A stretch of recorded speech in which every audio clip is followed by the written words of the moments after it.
Bismillahirrahmanirrahim. Assalamualaikum warahmatullahi wabarakatuh. Kami dari kelompok 3 yang beranggotakan Maudan Alfiah, M. Rizky Hadiansah, dan Muhtar Arafat. Perkenalkan, nama saya Maudan Alfiah. Di sini kami akan mempresentasikan tentang akhlak Islami dalam kaitannya dengan status pribadi atau jati diri. Pengertian akhlak. Kata akhlak berasal dari bahasa Arab akhlak, jamak dari kata khuluq yang berarti budi pekerti, tabiat, tingkah laku, perangai. Ibnu Miskaweh menjelaskan bahwa akhlak adalah keadaan jiwa yang mendorong untuk melakukan perbuatan-perbuatan tanpa memerlukan pertimbangan dan pemikiran terlebih dahulu karena sudah menjadi kebiasaan. Secara sederhana, akhlak Islami dapat diartikan sebagai akhlak yang berdasarkan ajaran Islam atau akhlak yang bersifat Islami. Kata Islam yang berada di belakang kata akhlak dalam hal menempati sebagai sifat.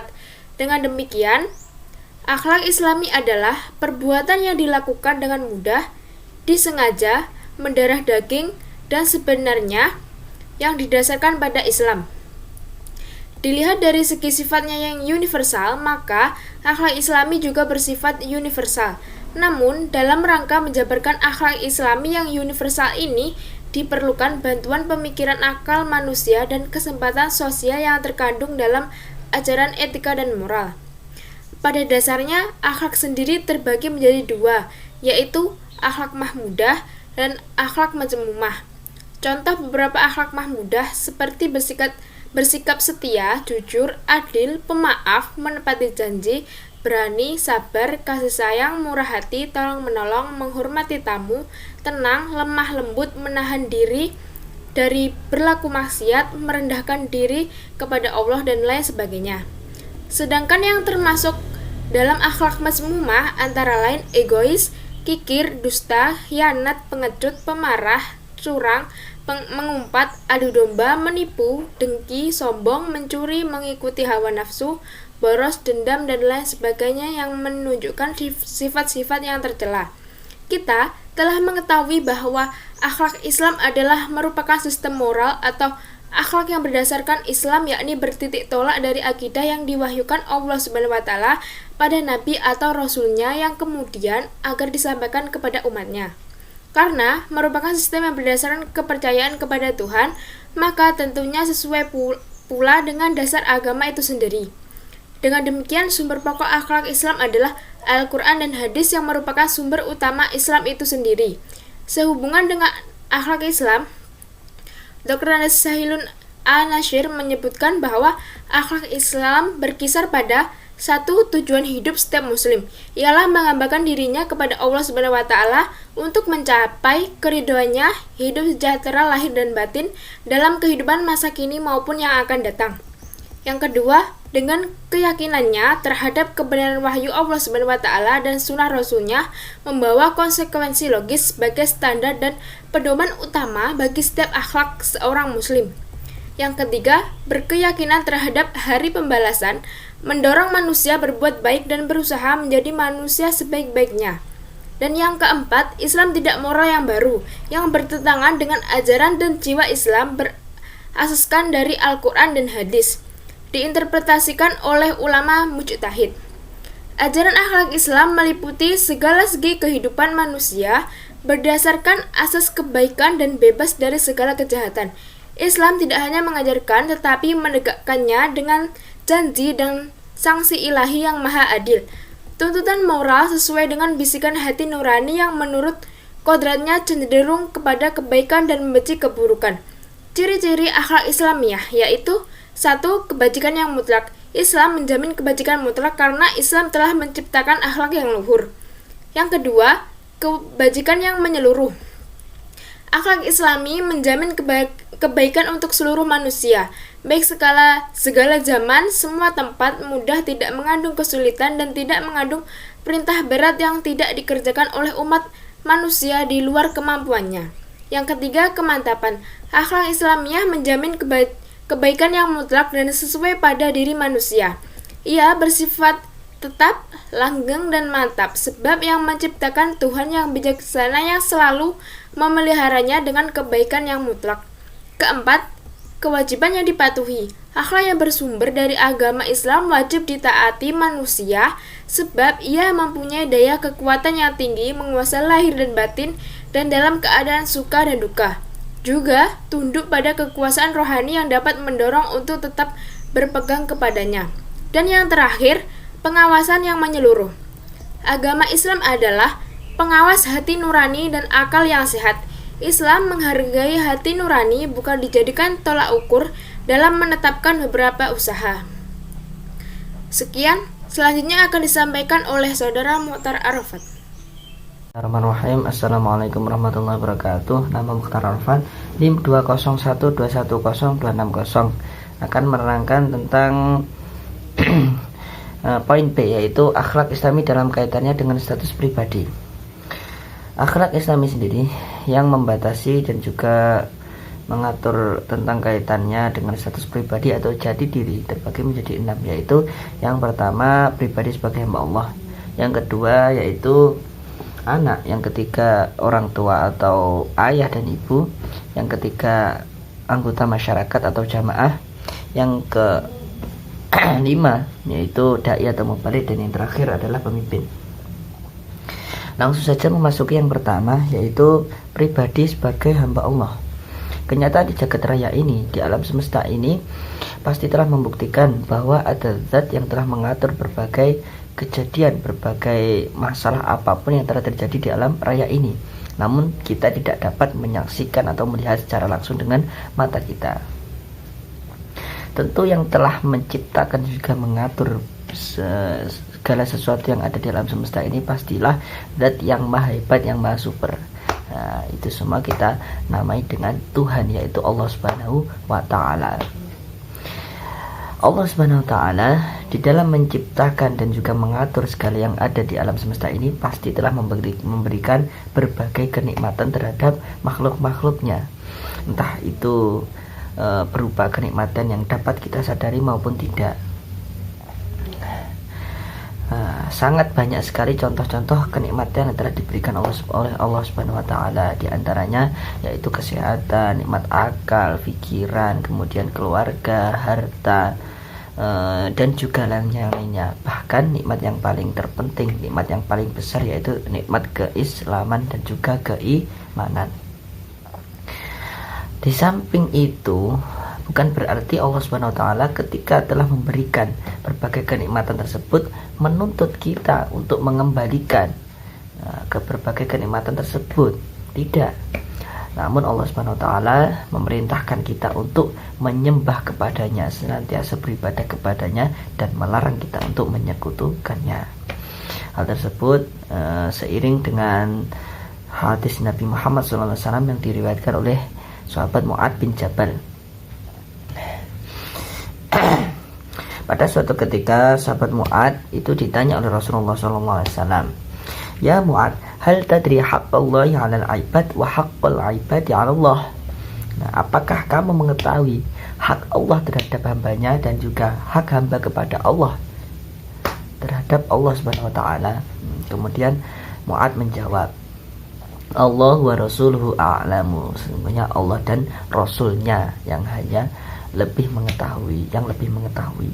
Kemudian Rasulullah SAW bersabda, "Fa inna haqqallahi 'alal 'ibad al-ayyabudu wa la yusyriku bi syai'an."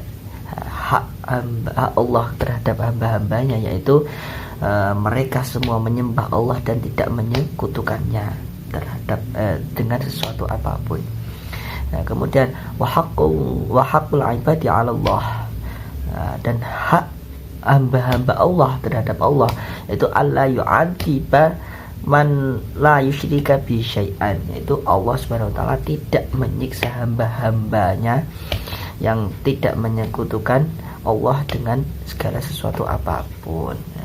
Dari hadis tersebut dapat kita beri kesimpulan, dua kesimpulan, yaitu yang pertama, kita diperintahkan oleh Allah Subhanahu wa Ta'ala yaitu menyembah, mentauhidkan Allah, mengesahkan Allah, dan melarang untuk menyekutukannya terhadap apapun, sesuatu apapun selain Allah Subhanahu wa Ta'ala. Dan untuk yang kedua yaitu kita diperintahkan untuk senantiasa beribadah kepada Allah Subhanahu wa taala di masa hidup kita.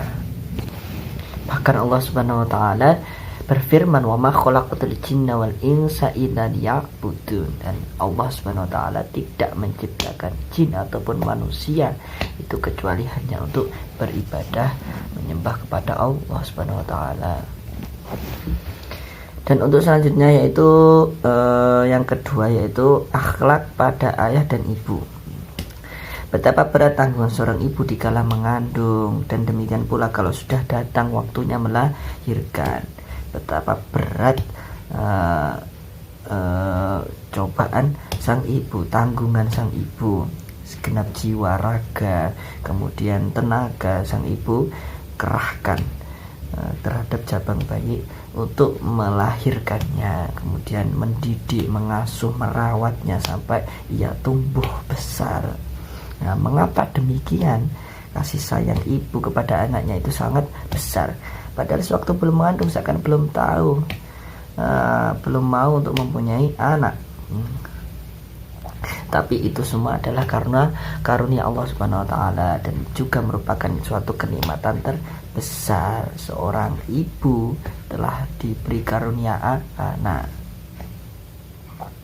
maka kasih sayang tersebut telah dianugerahkan Allah Subhanahu wa taala, sehingga ibu memiliki kasih sayang yang seakan-akan tidak ada taranya terhadap siapapun kecuali Allah dan Rasulullah SAW ya. Seakan-akan kasih sayang ibu itu sangat besar terhadap anak buah hatinya. Bahkan tidak ada pamrih, kata pamrih ketika pergi berangkat untuk bekerja demi anaknya, pasti akan bersemangat untuk menghidupi anaknya demi dapat tumbuh besar. Nah, beberapa perkara yang harus diperhatikan dilaksanakan oleh seorang anak ya, kepada kedua orang tua itu ada banyak sekali ya, di antaranya berbuat baik kepada ibu dan ayah walaupun keduanya zalim. Walaupun ibu dan ayah itu zalim, tapi kita harus sadar bahwa tanpa ada mereka kita juga tidak akan terlahir. Karena sebab adanya kedua orang tua kita menjadi terlahir di dunia ini. Mereka lah yang telah melahirkan kita. Kemudian yang kedua, berkata halus dan mulia kepada ibu dan ayah. Yang ketiga, berbuat baik kepada ibu atau ayah yang sudah meninggal dengan senantiasa mendoakannya, kemudian menepati janjinya, kemudian memuliakan teman-temannya, kemudian bersilaturahim kepada kerabat-kerabat dari orang tua kita. Itu pribadi sebagai orang tua tersebut. Kemudian yang ketiga itu pribadi sebagai anak. Ketika Nabi Ibrahim alaihissalam masih kecil berdialog kepada ayahnya tentang Tuhan, dan kesimpulannya bahwa Tuhan telah memberikan petunjuk kepada manusia bahwa mempertuhankan benda itu sangat keliru. Dengan demikian, dunia anak sangat penting diperhatikan.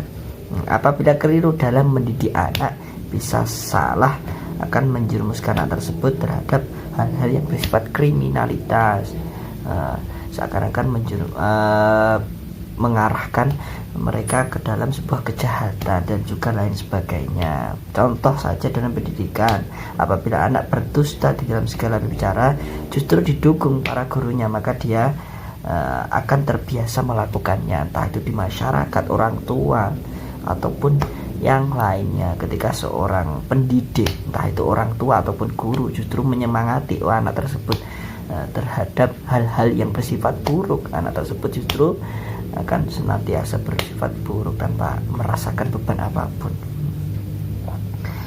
Maka model mendidik akhlak tidak langsung itu berkata itu baik, itu buruk, tidak, malah bertahap, yaitu ketika anak berusaha belajar membaca kemudian salah atau buruk atau belum bisa, tidak kita langsung mengatakan kamu salah, kamu tidak pintar, kamu bodoh, tidak, tapi justru kita semangati bahwa hal tersebut tidak benar, harus kita arahkan.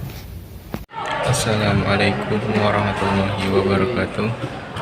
Perkenalkan, nama saya Muhammad Rizky Hadiansyah, nomor NIM 2012123. Baiklah, di sini saya akan membacakan atau menerangkan ilmu tasawuf yang bertentang poin B, akhlak Islami dalam kaitannya dengan status pribadi atau jati diri. Di bagian ini kami akan menjelaskan akhlak Islami yang mengatur dan membatasi kedudukan status pribadi sebagai 1. Hamba Allah, anak, 3. Ayah atau ibu, yang keempat anggota masyarakat atau jamaah, yang kelima dai atau mubalik, yang keenam pemimpin. Dengan demikian, akhlak Islami mengarah kepada status pribadi yang berada pada kelompok sosial yang beraneka ragam fungsi, peran, dan bagaimana semestinya berperilaku pada posisi kedudukan dalam kelompok sosial tersebut. Dengan adanya akhlak Islami dapat dihindari pada hubungan manusia dengan manusia dan hubungan manusia dengan kholiknya keliruan bertindak. Yang pertama, pribadi sebagai hamba Allah. Kenyataan di jagat raya atau di dunia membuktikan bahwa ada kekuatan yang tidak nampak. Dia mengatur dan memelihara alam semesta ini, juga dialah yang menjadikan sebab adanya semua ini dalam pengaturan alam semesta ini. Terlihat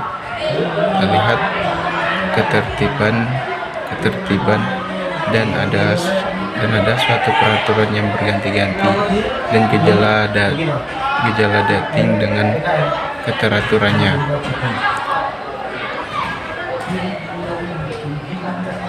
Mengapa demikian besar kasih sayang ibu kepada anaknya, padahal sewaktu belum mengandung, seakan belum mau mempunyai anak, atau karena anaknya sudah 2-3 ingin, tidak ada yang keempat, tapi karena dikaruniai Tuhan anak yang selanjutnya, kasih sayang ibu tidak ada bedanya antara kepada yang pertama, yang kedua, dan seterusnya. Beberapa perkara yang harus diperhatikan dan dilaksanakan oleh seorang anak kepada orang tua. Yang pertama, berbuat baik kepada ibu dan ayah walaupun keduanya alim. Yang kedua, berkata halus dan mulia kepada ibu dan ayah. Yang ketiga, berbuat baik kepada ibu dan atau ayah yang sudah meninggal dunia. Bagaimana berbuat baik seorang anak kepada ayah dan ibunya yang sudah tiada? Yang pertama, mendoakan ayah dan ibu yang telah tiada. Yang kedua, menepati janji kedua ibu bapak. Yang ketiga, memuliakan teman-teman kedua orang tua. Yang keempat, bersilaturahmi. Pribadi sebagai anak, ketika Nabi Ibrahim masih kecil berdialog kepada ayahnya tentang Tuhan, dan kesimpulannya bahwa Tuhan telah memberi petunjuk kepada manusia bahwa mempertuhan benda adalah sangat keliru. Dengan demikian, dunia anak sangat penting diperhatikan apabila keliru dalam mendidik akhlak anak. Bisa jadi dunia anak akan tidak mengenal akhlak, dan lebih lanjut anak akan melakukan perbuatan yang abnormal atau kriminalitas. Akhlak kepada anggota masyarakat atau jamaah. Tokoh utama kerasulan Nabi Muhammad Rasulullah SAW adalah menyempurnakan akhlak yang mulia, mencakup semua bentuk sikap dan perbuatan yang terpuji di kalangan orang-orang masyarakat yang bertakwa, di samping terpuji berdasarkan norma-norma yang ditetapkan Allah Subhanahu wa Ta'ala. Akhlak mulia merupakan akhlak yang berlaku dan berlangsung di atas jalur Al-Quran dan perbuatan Nabi Muhammad SAW dalam sikap dan perbuatan. Dengan demikian, setiap muslim diwajibkan untuk memelihara norma-norma atau agama di masyarakat, terutama di dalam pergaulan sehari-hari, baik keluarga, rumah tangga, kerabat, tetangga, dan lingkungan kemasyarakatan. Yang kelima, akhlak da'iyatul mubalik. Telah jelas ujian bagi penyebar agama Islam yang paling hebat adalah para nabi, kemudian orang-orang saleh, para dai mubalik yang menyeri atau mengangguk manusia untuk mentauhidkan Allah dan ikhlas dalam beribadah. Dalam mempersiapkan diri yang telah mengikrarkan untuk berjalan mengikuti manhaj para nabi dalam dakwah, maka para nabi harus membekali diri dengan akhlakul karimah, sebab da'iyatul mubalik di masyarakat menjadi suri teladan secara langsung, baik perilaku, sikap, perbuatan maupun perkataannya. Jalan yang harus ditempuh selanjutnya, dai harus membersihkan jiwa segala apa yang mengganjal, menutup dan tersembunyi di hati nurani. Yang keenam, akhlak pemimpin. Tugas pemimpin tidak ringan, tanggung jawab yang ia pikul senantiasa bernafaskan amanat, baik amanat dari masyarakat, warga, atau negara. Bahkan agama Islam sangat memperhatikan masalah kepemimpinan. Menurut Islam, semua pemimpin akan dimintai pertanggungjawaban. Baiklah, hanya itu yang bisa saya sampaikan. Wassalamualaikum warahmatullahi wabarakatuh.